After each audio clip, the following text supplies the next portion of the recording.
we are going live in 3, 2, take it away. All right.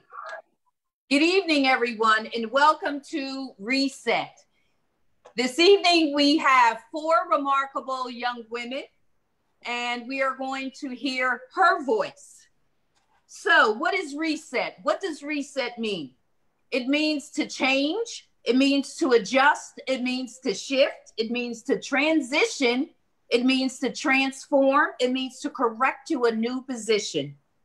We are refashioning ourselves to begin again.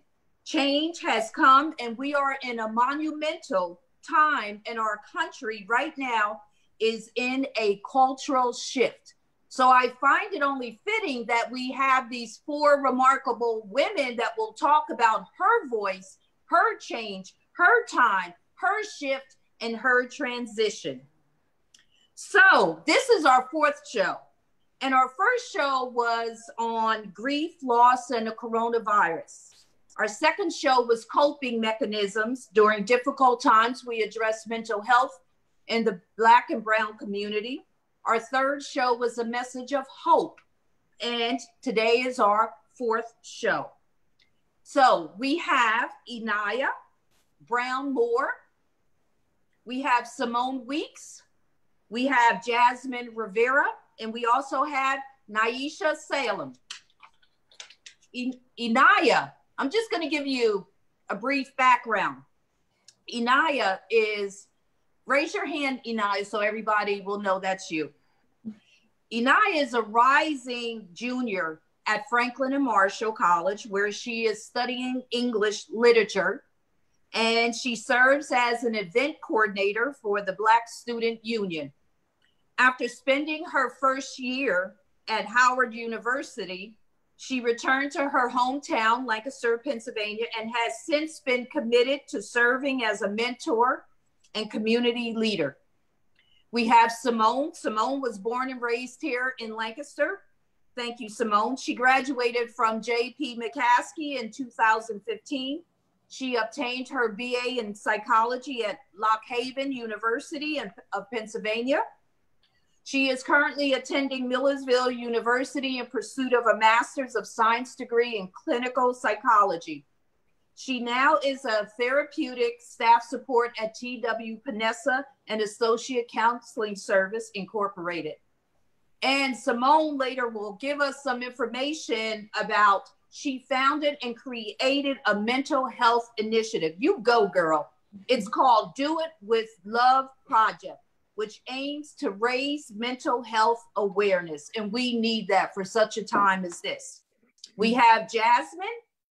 Jasmine is an entrepreneur, but first and foremost, she is a mother, a teacher, a student, a friend, and a lover.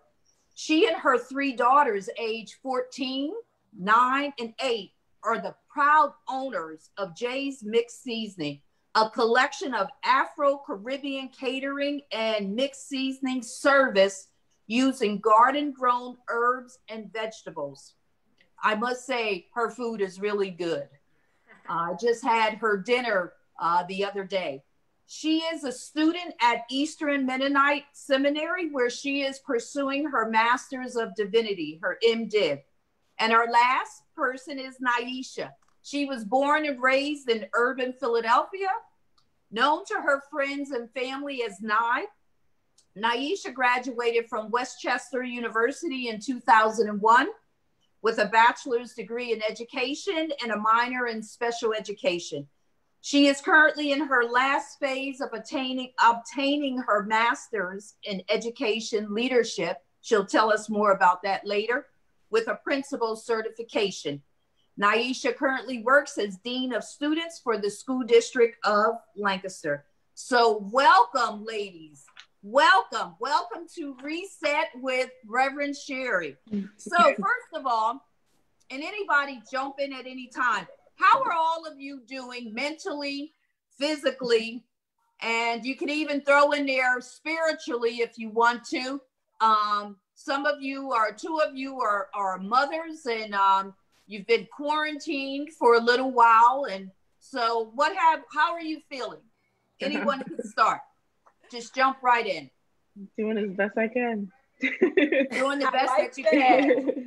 Yeah. Yes.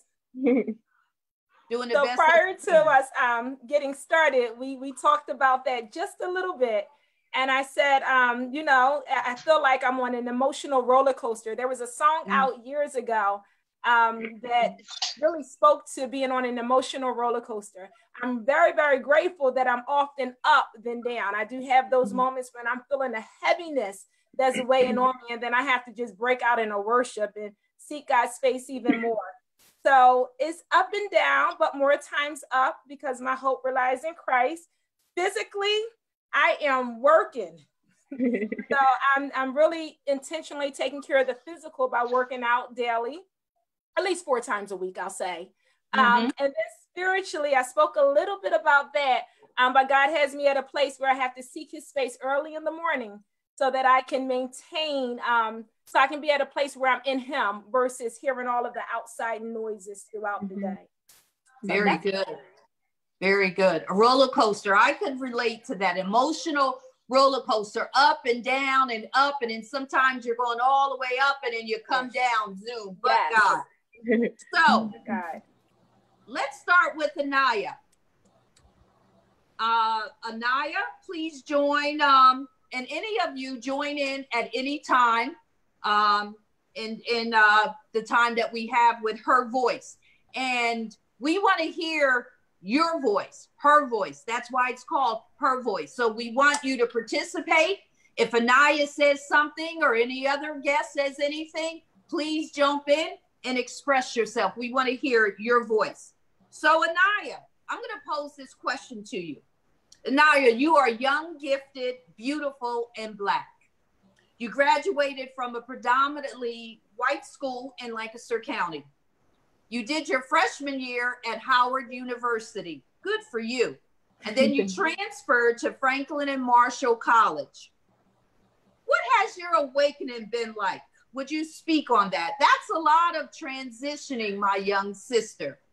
Talk about that. It very much is. I think so. Actually, I transferred from McCaskey to Solanco. So in and of itself, that was hard.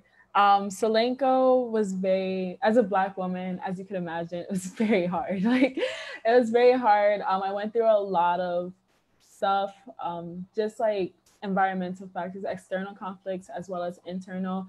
During high school, you're learning about yourself. You're learning what you want to do with your life after you leave. And it was just a really hard time. So, but I think if I did not go to Solanco, if I did not go to a predominantly white institution, then I would have never had the opportunity or the interest to go to Howard University. And so Howard University was everything that they say and more. It was a beautiful school. I love it. And I'm so grateful for the opportunities and I feel like Howard University has made me into the woman I am today. And I am forever grateful to the institution. I learned so much more about myself, not only as a Black woman, but as Inaya. I don't think we're granted that space to learn about ourselves and who we are as an individual. Rather, when we're put in these predominantly white spaces, we're often grouped into a collective whole, being a woman and Black or a Black woman. And so Howard University allowed me to find out who I am and what my voice is and what I stand for.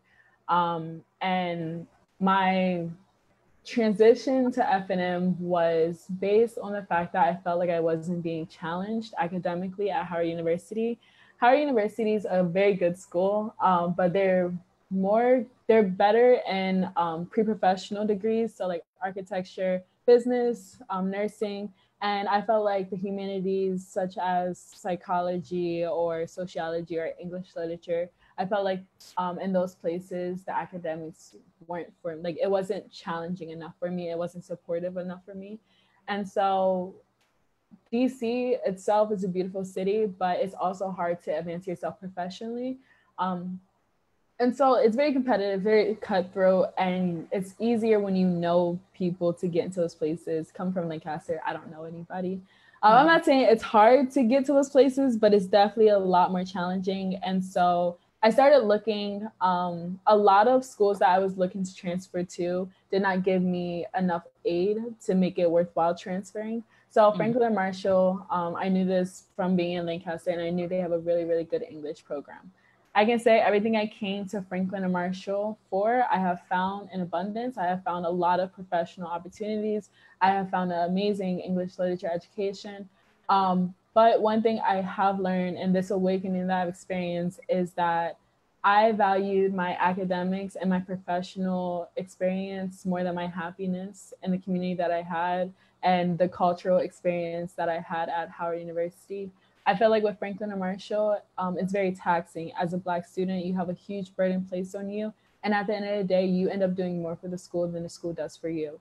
And that's let me ask you about, you said that you found, these are my words, but essentially you said that, I guess, I found my voice. What is your voice?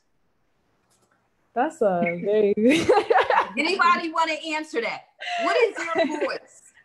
I found my voice. The series today is called Her Voice. What is your voice? That's deep, right?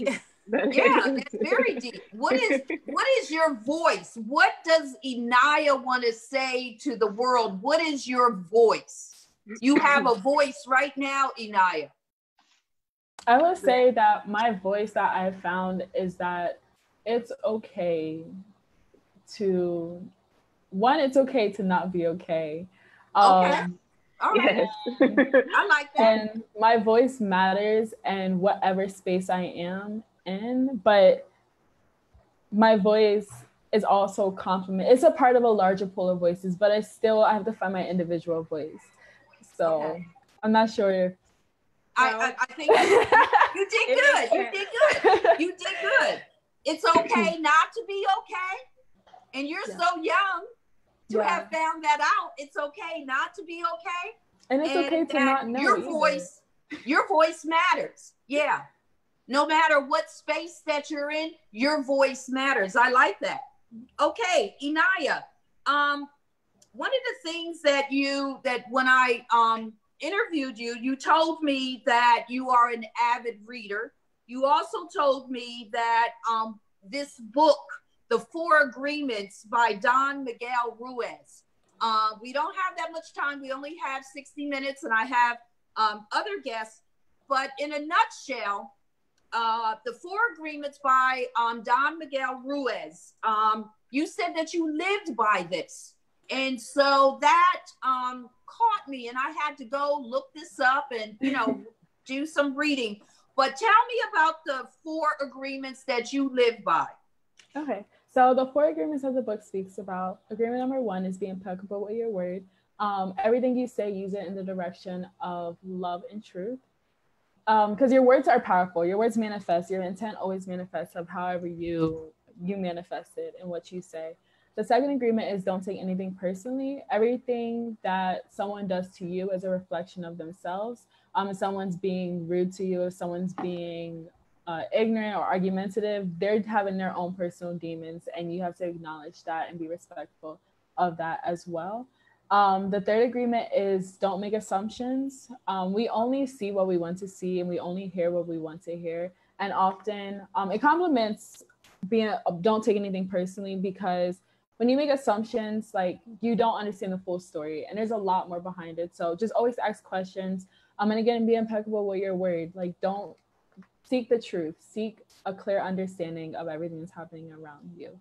And then the fourth agreement is always do your best. A lot of the times that we have these hurdles and obstacles that come at us, but we can only control what we can do. We can't control our external environment. So do the best with what you have in whatever environment and conditions you are in. So I try to live by this. I have this little pocket version that I try to carry with me everywhere, and just constantly reminding myself of these four agreements.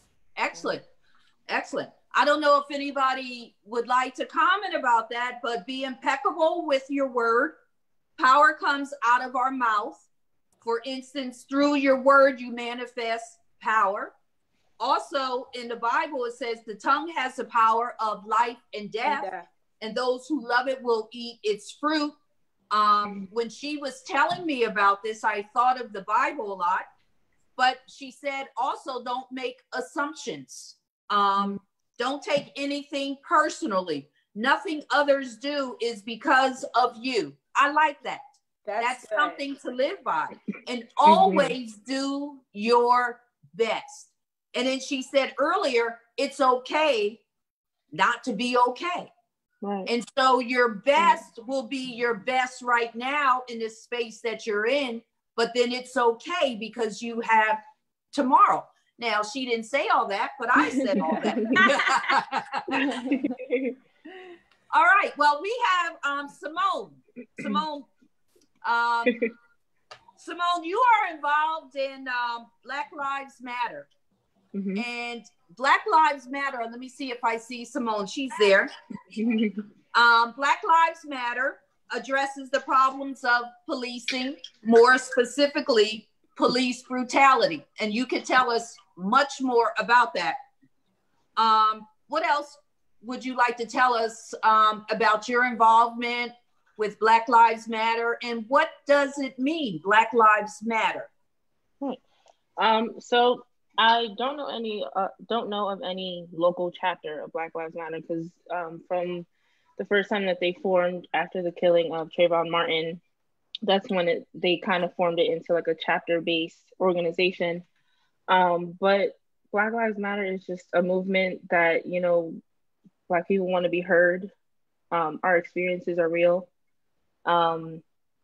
It's just, you know, bringing to light the fact that even though all of these things that happened in history happened, they still have a marinating type of presence that still affects Black people today.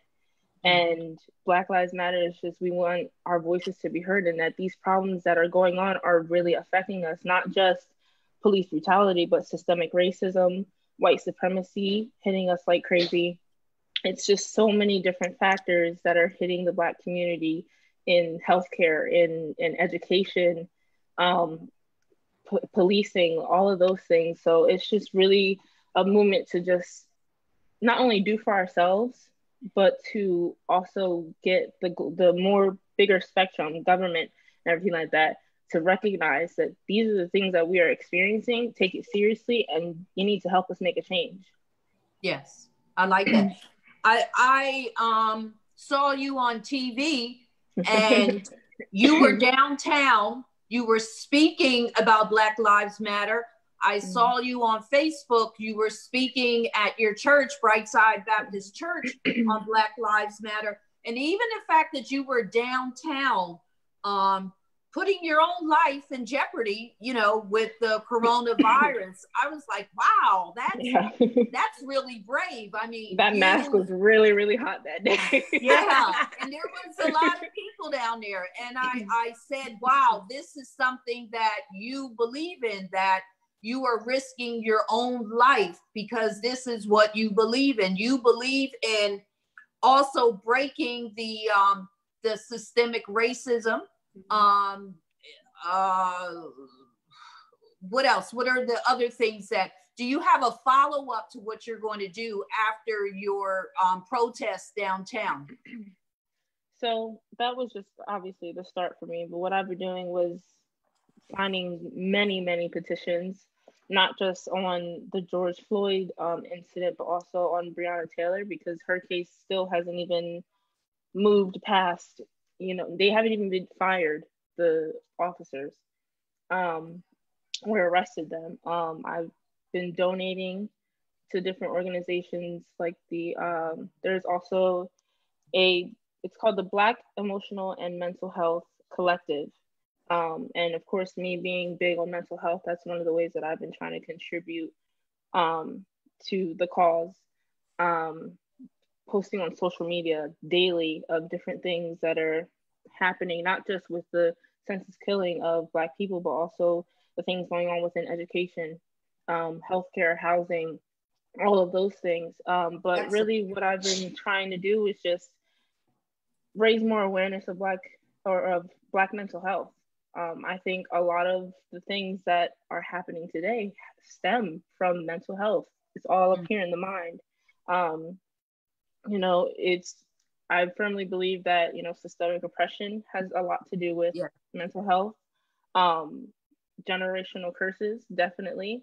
All these different types of factors are hitting, especially the Black community daily. So mental health is just one of the big things that I've been trying to contribute to the cause.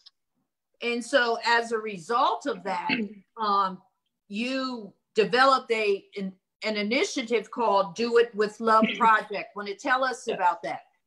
Yeah, so that stems from my favorite Bible verse, 1 Corinthians 16:14. And everything we do it with love. And that's just one thing that I've always been passionate about. I've always tried to be the nice person, the person that, you know, didn't have a problem with just helping people with basic, simple things. And it became centered around mental health when I started my education in psychology, and just recognizing the statistics of just mental health in general, and then looking at, aside from people of color and mental health, it's incredibly ignored within the Black community, Hispanic community, people of color in general. What do you mean by that? Ignored? More so it's disregarded, or it's downplayed. It's more of, oh, you're not depressed, or, you know, there's nothing wrong with you, or you're just crazy. Yeah, like, keep it moving, you know, instead of dealing with those emotions, those feelings, those thoughts right in that moment, or just, you know, even starting the healing journey. So far what I've been doing is just posting on social media. I wanted to do more with it, but, you know, of course the pandemic happened and everything that kind of put a stopper on it. But I've just been posting on social media different encouragements, motivations, affirmations, statistics about mental health. I've been taking from other people that have the same kind of initiative, posting their material because of me agreeing with it. But social media, I mean, of course, everybody's on social media. So I've just been like throwing it out there like crazy. I'm in the works of doing new stuff. Hopefully the pandemic will end soon, that I can really like get to do face-to-face type of things. But right now I'm in the works of creating a website that people can get directly to links of local therapists, counselors in their own communities, not just within Lancaster County, but hopefully there's a link out there that anybody like in Chicago or, you know, on the West Coast can just click that link and find somebody directly that they would find a match with in their interest in bettering their mental health. I've been trying to figure out like different designs of like maybe t-shirts or stuff, just to have it be a way to get money, to not for my own pleasing, but to do different events. It would be a complete nonprofit organization where it would just solely go into different communities, different initiatives, and events that would be put on for the community, like mental health walks, conferences or something like that, different workshops, maybe for kids and for adults and stuff like that. So it's definitely still getting up off its feet, but that's where I'm trying to get it towards. Okay, very good. Very good. Thank you. Anything else you would like to share? What do you see yourself doing 2 years from now with your mental health initiative?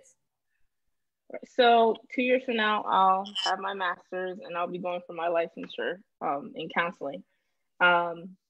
With that will become more knowledge, and it will help me to jumpstart better programming and workshops within Lancaster. Hopefully, I would really like to do a lot of workshops for kids. I'm smiling. Please come to the schools, please, and educate us. Like, I think, especially for middle school and going into high school, that's a very gray area within childhood. I know when I was in middle school going into high school, I was like, you know, like, I don't know what I want to do. I don't, you know, just some guidance, you know, and to also just show that there's people out there who look like them, who are doing good for themselves, and just letting them become aware of, you know, mental health is a real thing, and that we need to take it more seriously. And especially because there's been countless young people who I see on the news just committing suicide.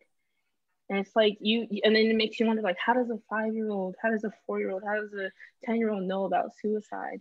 And you're just like, you're just left wondering. So to at least help them become more aware of their mental health and to give them resources and different things that they can do to just better that. So despite whatever background they come from, whatever they're dealing with, because I mean, kids nowadays, they're experiencing so many crazy factors coming up against them. So if they can at least get their mental health in a place where they can just keep moving forward, I'll be pleased. Okay. And the first thing is mental health is a real thing. It is. It's more than what Naisha was talking about, just the emotional roller coaster. It's day in and it's day out. You want to speak about that just a little bit? Yeah, mental health, I mean, it's a journey, it's a commitment, and it doesn't have a final destination either. It's a continuous thing that we have to continue to help ourselves with, and help each other understand. There's a huge stigma against it with, you know, the different disorders that are out there.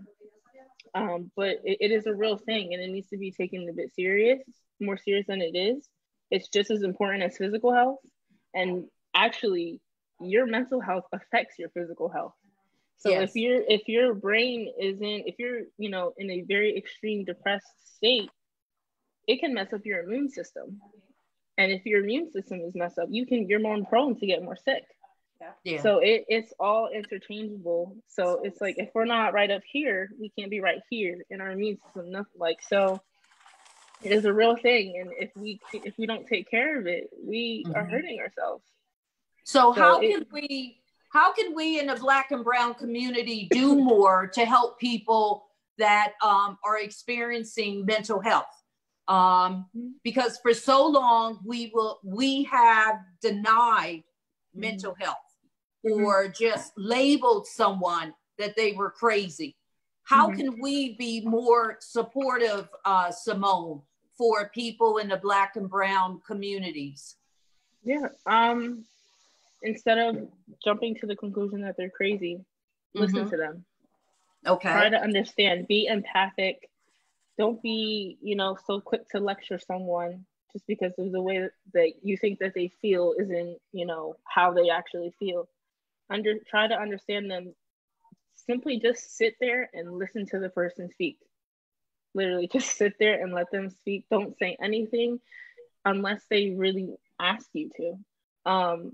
Educating ourselves. There's various and other initiatives, programs, organizations on the internet and just around the nation who, you know, this is their purpose. Their purpose is to educate people on mental health.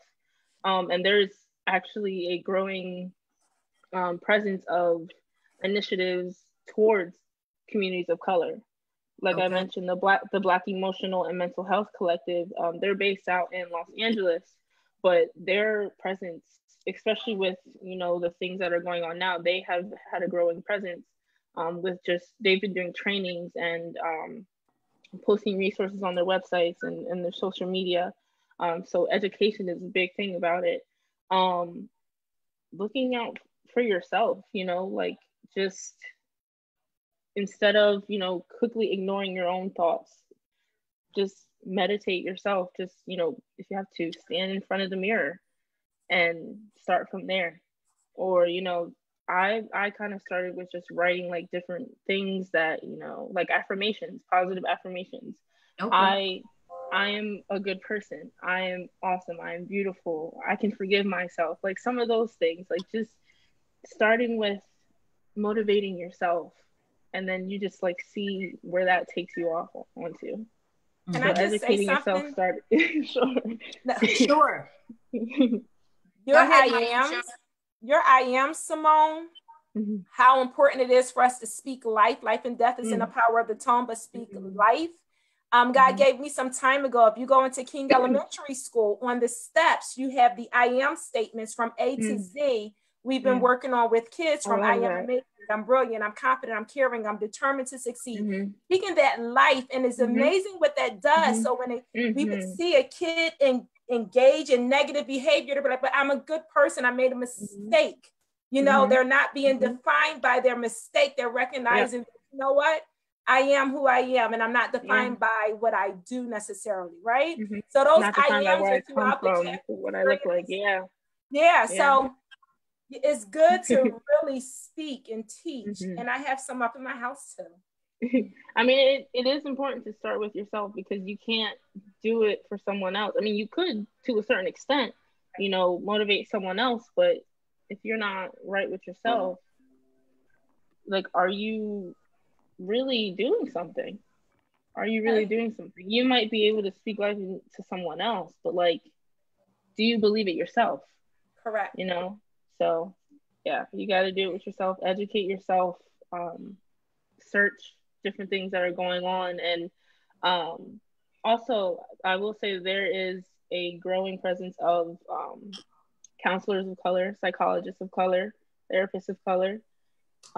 So that's keeping me very hopeful too, because even though psychologists are trained and educated on, you know, multicultural counseling and, you know, counseling those who don't look like them. What do you mean by multicultural counseling? So basically just offering services, psychological services to people who, you know, don't share the same beliefs as you, don't look like you, so they're a different race, ethnicity, you know, a different sexual orientation, or from a different country, really. We are, it is being required now that people are taking those courses, especially, of course, with everything that's going on. So even though we have those courses going on, there's still can be a barrier that keeps you from being connected to your client. So I think it's really important too that people see themselves in the services that they're being offered, because they have that connection and they can have a little bit more understanding between them. It's better for collaboration, in getting better help, collaborating on how to start your healing journey and stuff like that. So it's important. I like that healing journey. Thank you, Simone. We'll come back to you also. Our next guest that we have is Jasmine. Jasmine, as I stated, you are an entrepreneur. Tell us a little bit more about your business. Well, the focus for us is really just producing our everyday foods that we grew up on, using fresh herbs and vegetables, not so much using the bulk seasoning that we find in the stores that are loaded with chemicals, caking, anti-caking, MSG, all these things that shouldn't be in our bodies. So just to backtrack, when I started this journey, it was about 10 years ago when I learned my middle daughter has really bad eczema and was wrestling with precarious puberty. I didn't want her on steroids. I started doing a lot of research on the foods that were going into her body, and I started playing with it. And I saw tremendous results where my daughter didn't need to go on medication. And so you don't see it. I make their soaps, I make their lotions versus buying it out there. So I also come from a family, Afro-Latino family.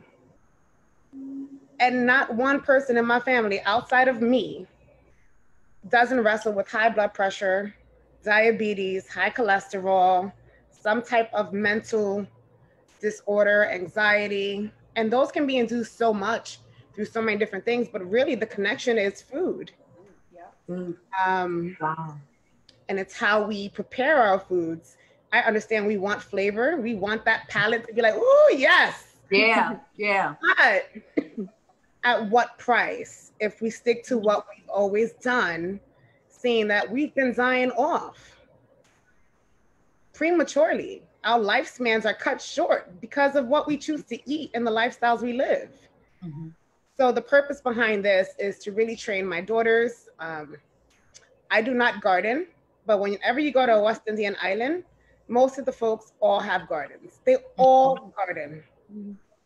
They're not purchasing the foods. You go to any country, they all garden. They're growing their foods and they live a healthier lifestyle than we do. They're not plagued the same way we are. Mm-hmm. And that should be telling to all of us here Yes. about what it is we're choosing to consume in our bodies. So my daughters will garden. I have a friend who has been gracious enough for the past 3 years to teach my girls how to garden. I've been doing my own learning on aquaponic systems so that they can learn from another level. What is that? Aquaponic system is, Anaya has heard me talk a lot about aquaponics because I'm fascinated by it. So basically it's a fish tank. And on top of this fish tank, you grow a garden. Oh, I know that, yeah. What's Those are so cool. Yeah, they're really cool. And I would love to see them here in the community of Lancaster. I really would. But basically, when whatever bowel movements the fish makes, that's giving nutrients to the soil. And so it's a recycling that's happening. And it's producing meals. It's producing healthy, completely organic, no chemicals, no outside chemicals to what you eat. Mm-hmm. So that's something that I'm looking to do. We dehydrate a lot of our vegetables and herbs to make our own seasoning concoctions because we want what we want. And I do not want those products going in my kids' system. Mm-hmm. I don't want them going in anyone else's system. I've seen what it's done for their health, even their mental health. That MSG totally messes us up. But you can find it in sasong packets. You find it everywhere. Mm-hmm. What? Yeah. Wow, Now, I love that song too. I know. you said Lancaster. Where are you from, Jasmine? I was born and raised in New York. Mm-hmm. After I lived in New York, I lived in Florida for about 10 years. And that's, in both spaces is where I learned a lot of different things. My family in New York, they taught me a lot of my cooking, along with strangers. My aunts can get down. Like my cooking, my kids will be like, certain things, Mom, don't touch it. Let me do that. That's not your area. But then when I was in Florida, I attended College Hill Mennonite Church. Pastor's Jamaican, just so happens to also be related through marriage. And he has a garden. My cousin has a garden. We would go get sugarcane. We would go get our thyme. We would go get everything fresh from the garden. And it brought the meals home. And they taste so much better than what you find out there. Yeah. Because you're getting that freshness. And freshness versus something processed, you'll always tell the difference. Yeah. Now tell me it's something you said your focus is I love God and your focus is on community development. Talk a little bit more about that. I love the Lord. I do not like the church institution. And I know that I'm sitting here with a lot of people and I respect you and I love you, but I do not stand behind the institution. What do you mean by that? And don't apologize because this is her voice. Okay. Yes. Okay. I do not stand behind the institution, mainly because I grew up in a Pentecostal manner. And so legalism, telling me my hair is too short means I'm not feminine enough is a problem. Telling me as a woman that I can't speak or preach from the pulpit. Telling me that how I present myself in my style of dress can be problematic because you're tempting men. I'm sorry, I thought they were supposed to have some kind of control. Just all the rules and regulations that come along with it that tell us repeatedly that we need to minimize who we are and our identity in Christ. So while I love the Lord and I understand that this is something that has also been passed down through generations, we continue to project the same history. I don't agree with it. So I can love God, I love myself, and therefore, because I love myself and I fully accept myself, I can follow his commandment and love my neighbor. So how do you combine your love for food, your love for family, and community to develop this development that you see of bringing all these different entities that you believe in? And you're going to school to get a master's of divinity. Mm-hmm. How are you bringing all these in to teach and preach to people, to walk? You mentioned to walk aside them, to show them how to cook, to be a better person. Tell us more about that. Well, the objective is, I don't want to stay focused on the cooking for me personally. If that's something my daughters want to pick up as they develop and learn more, then that's something that they can do. My real focus is really creating a community center where we can talk about strategies for trauma. You don't have enough brave conversations around the table because we're always taught that we need to be palatable. So I completely disagree with that. I don't need to be palatable. I need to speak with integrity, with righteousness, with conviction, and that is my truth. So how do you create space for people like that if they don't know what it looks like? Yes. Oh my gosh, I'm so glad you said that. That's my goal. My goal is I want to really work with young women and men.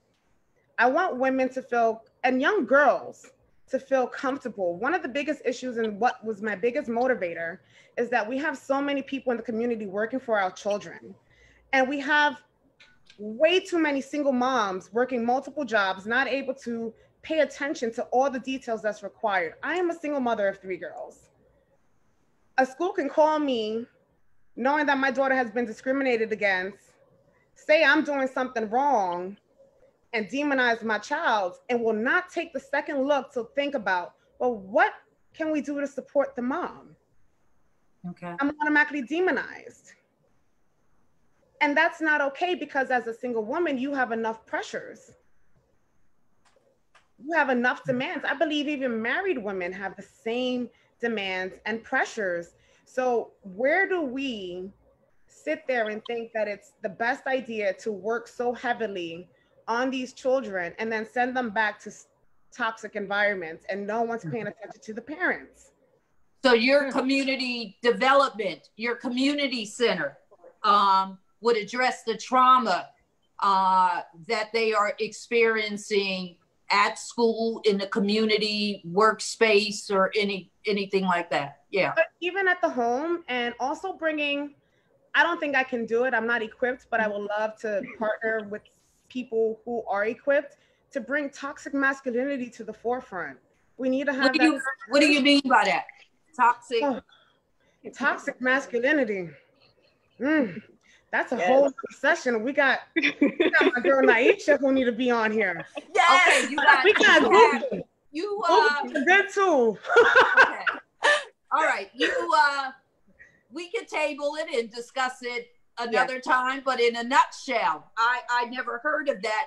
In a nutshell, what is toxic masculinity? I can assume what it is. Go ahead, sis. No. Come on. I want to hear it, because we need to get accustomed to being able to not shy away from what we identified as toxic masculinity. We tend to define something and stick with one thing only, not understanding that that one thing can be just the foundation. There's still layers to this. There's levels, and it needs to be talked about, and it needs to be named. And we don't do that often enough because it's become a social norm. Okay. All right. Sorry, that's obviously something I'm very passionate about. Yes. Okay. Yeah. And so within your community center, and you will address trauma, toxic, and I got to look that up, toxic masculinity. You want to work with young girls and young men and young women You want to address the trauma that they experience. You also had talked about the way that we eat. That's more prevalent than now because of coronavirus and how this virus has ravished our community because of our the way that we eat. We're obese, all those type of issues, diabetes, high blood pressure, and the pharma companies that we are on these constantly taking pills. So to me, in a nutshell, it sounds like you, Jasmine, want to address the holistic person. You want to bring also, because you are going, you are at Eastern Mennonite College and you are getting a divinity degree. So it doesn't sound like you're against loving God. You just don't like the legalism and the institutional part. So within your space, you will still include biblical principles. Absolutely. Biblical principles that are healthy, that uplift the community and not tear down people. Absolutely. Yeah. I think it's vital that we acknowledge that you feel and see love in a tangible way. Yes. You experience it in a tangible way. Telling me I love you, but yet you're in a far distant corner and you don't know anything about what's going on in my life, it's not God's ministry to me. Right. Amen. That's just not God. Reciting a biblical verse to me to persuade me to think a certain way is not God's ministry to me. That I receive that more as condemnation sometimes. So if I come to you with an issue and I'm saying I'm going through XYZ, and then you minimize my experience by saying, well, you don't have enough faith, and this is what the Bible says, you have now dismissed me. Okay. I get that. And because we talked, your experience, your life experience has brought you to this place right now. And this is why you want to share the gospel in the manner that you want to share it from someone that has been traumatized and has experienced all the things that you are going through. Before we get to Naisha, and we talked about this, just having that talk to encourage your girls of color and people in the community, and you talked about your entrepreneurship, but you also grew up in the foster care. So I want my listeners to know that you're at this space right now in your life. And because of all your life experiences brought you here right now. And so you want to reach people that may have not been reached before, particularly if it's in the church, that may have been pushed aside because of the toxic masculinity, those type of things. But just tell us in a nutshell about your foster care from 8 until you aged out. Yeah. So I was in foster care from the age of 8. I never stood in one location for more than 90 days. My entire identity was consumed by a black trash bag. So I experienced constant rejection, had no place to belong. I had people that I came across who were religious who just demonized me every step that they got. The abuse was real. And I think sometimes we talk about abuse as a physical harm, and we don't understand just how vast abuse is, right? The abuse is that layer, that foundation but then there's so many different ways in which it manifests. Yeah. Right. So for me, and then being a single mother, making poor decisions, I've made poor decisions. Who hasn't, right? Right. I also wrestle with bipolar depression and chronic PTSD. So with having all these different moving pieces within my life and working with the church. So I've worked with Mennonites for the past 6 years. I no longer work with them, but I have for the past 6 years. And a lot of times I worked mainly closely with pastors and leaders. And I got to hear so much of their experience. And a lot of them are just carrying way too big of a burden. Bivocational, they also feel rejected and neglected. They feel like they're just a tool that need to constantly perform for people. And not saying that there's no heart and soul in it. There is, but the reality is we are still humans.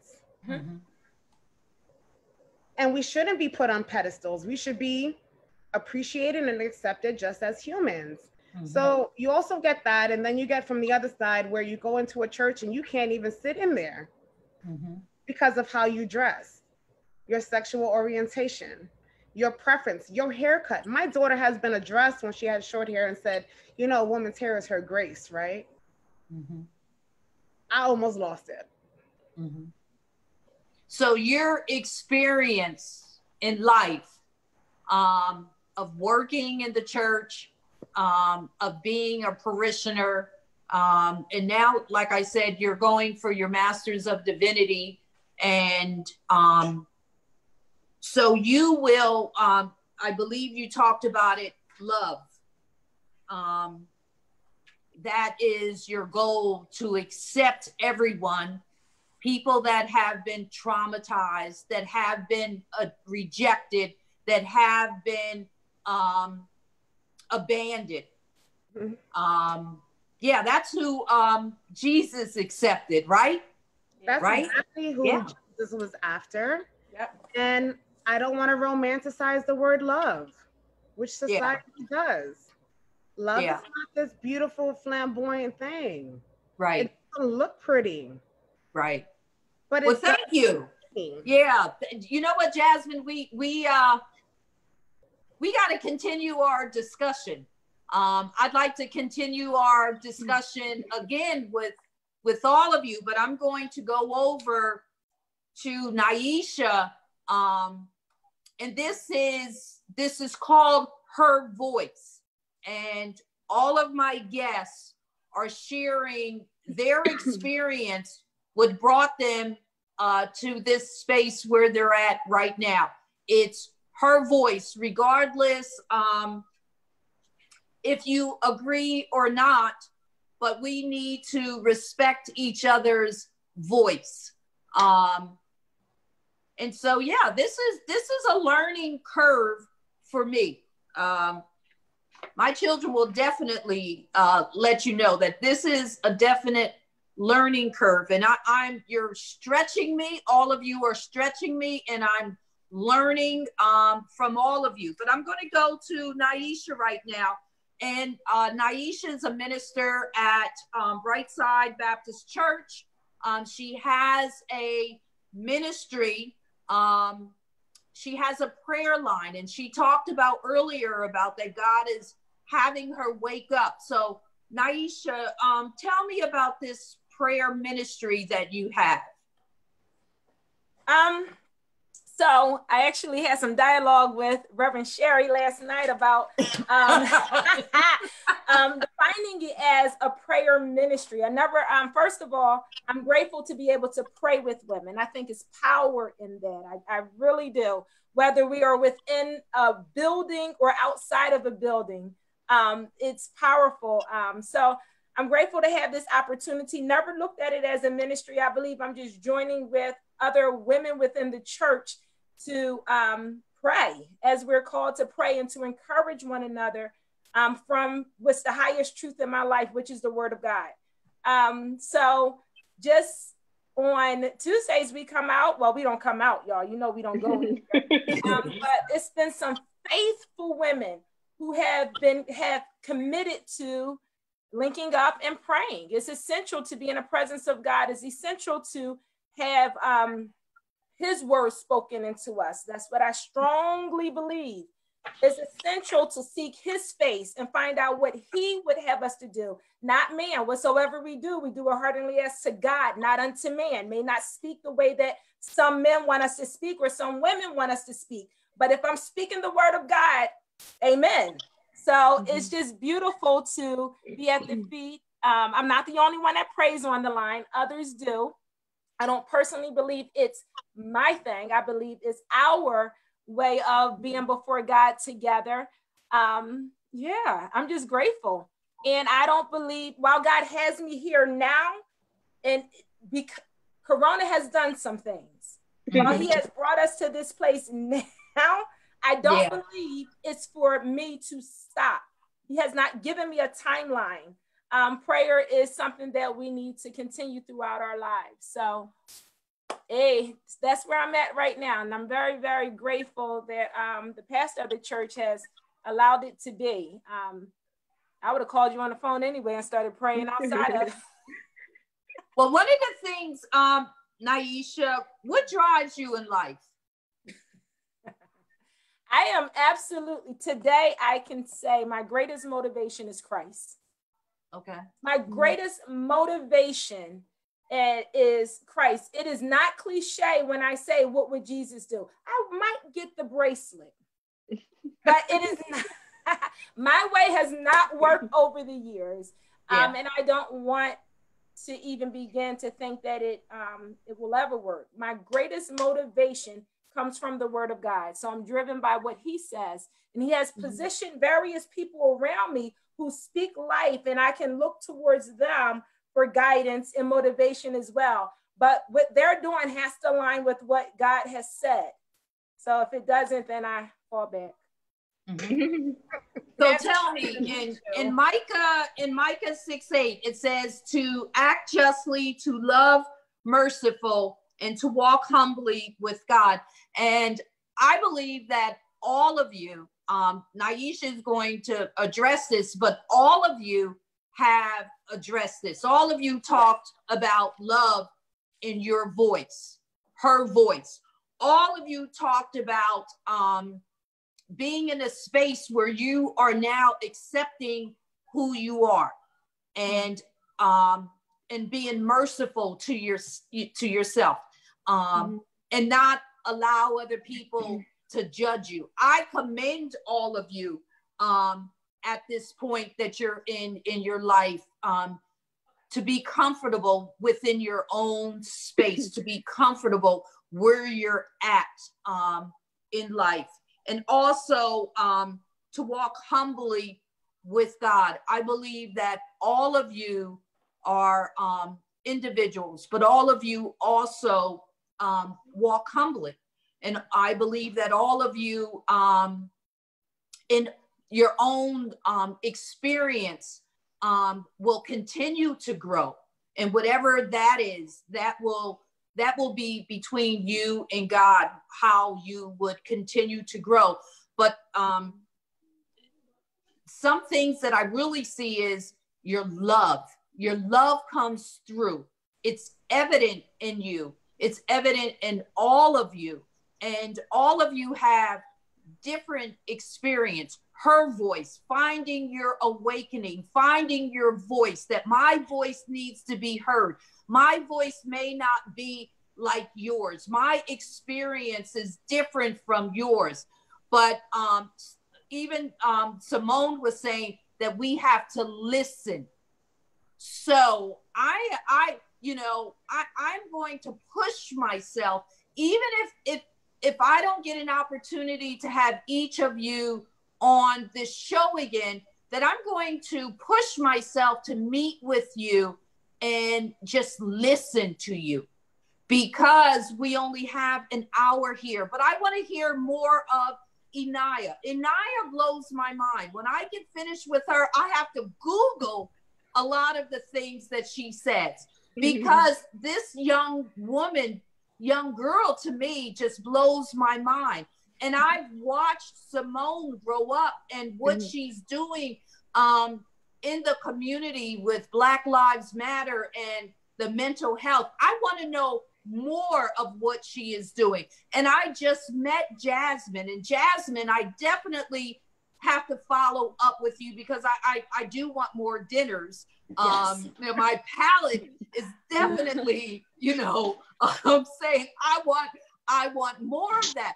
But I want to sit down with you and listen because we just didn't have enough time. And I love the way that you want a community center. I love the way that you are raising your daughters. I love the way that you want us to be aware of what we eat and what's in the ingredients and how we think and look at trauma. There's all an interconnection. And Naisha didn't know that she had a ministry. And I'm just passing down what was passed to me. That when I didn't know that I had a ministry, Pastor Butcher told me that I had a ministry. I was like, what are you talking about? But she has listened to God. She's getting us up in the morning on this prayer line. And if anybody is hearing, Naisha, do you know the number or to share with us? Or they could go on Brightside. Yep, you can go on Brightside's website, and it's also being posted on Facebook. I saw it. Someone posted it on Facebook. So Brightside's website, would love for you to join. Wake up. And then on Facebook as well. Yes. And so one more thing I want to ask you, Naisha, is you're in educational leadership. And what is that? I'm not an educator. So I'm finishing up my master's in education, getting a master's in education and then a principal cert, well, educational leadership, and then I'll get my principal cert. So at some point, if God says so, if I feel really led, I would love to first become a vice principal or principal. Right now, I'm a dean and I love it. I get to speak life into about approximately 500 students. We talk about the disparities as far as how many Black and brown kids are being suspended. There is another way. There is absolutely another way to make sure we're not passing on a dismissive attitude to our Black and brown students by putting them out of school. So he has me in a position of a dean right now, and I strongly agree with restorative justice, restorative practices, because it aligns with the word of God. We serve a restorative God. So why would we dismiss our children as if they're nothing? They have purpose. So right now I'm operating in that position and as a dean. And at some point I hope to join with someone else that I can follow as a vice principal and see where God is going to take me. Very good. Ladies, anything you would like to say before we end? For me, it was a joy.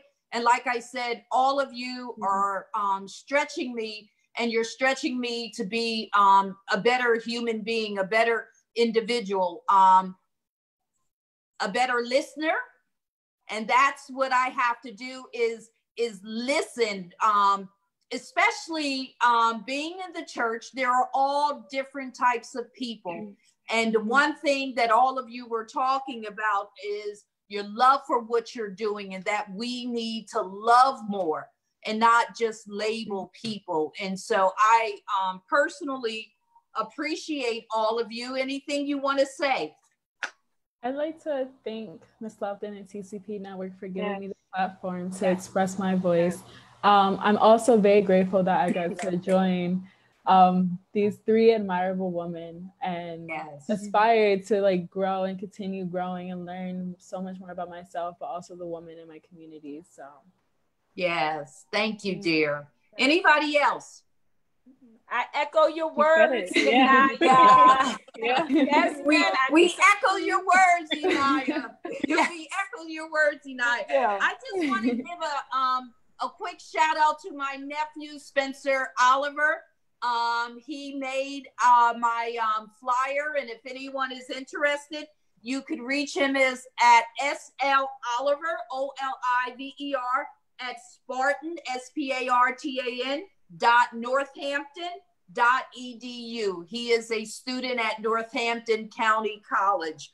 Also, if anyone is interested in donating to TCP Network, it would be TCP Network, PayPal to TCP Network 254@gmail.com.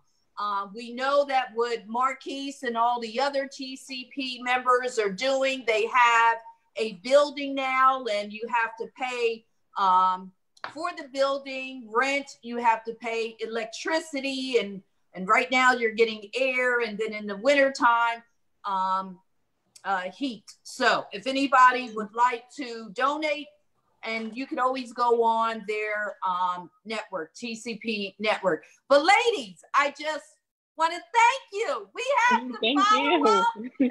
Yes. I can get together with you individually. We can get together. We can do our mask, our social distancing, because honestly, I can keep going with you. I have so many follow-up questions that I want to ask, but to be respectful of TCP Network, we are going to have to end until we all get together, which is going to be soon, because I still have questions. The interviewer in me, I have some more questions for you, but I love you dearly, and thank you for educating me. Thank you for teaching me. Thank you for being in my life. And you're just stretching me. And when I'm stretched, I'm learning new things, and I become a better person. So until we meet again, God bless you all, and good night. Thank you, everyone. Thank you. Bye-bye. Bye.